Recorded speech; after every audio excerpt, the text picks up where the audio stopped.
ரசையல BP செஞ்சு புது ராகம் ஒண்ணு படிக்கட்டுமா?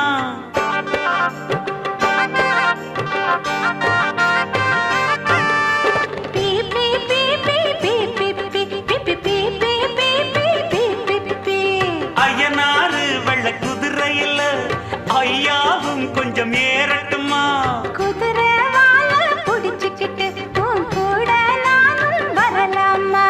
வெள்ளாட்டு பால் பீச்சி கண்ணுக்குள்ள விடலாமா? புதுப்பட்டி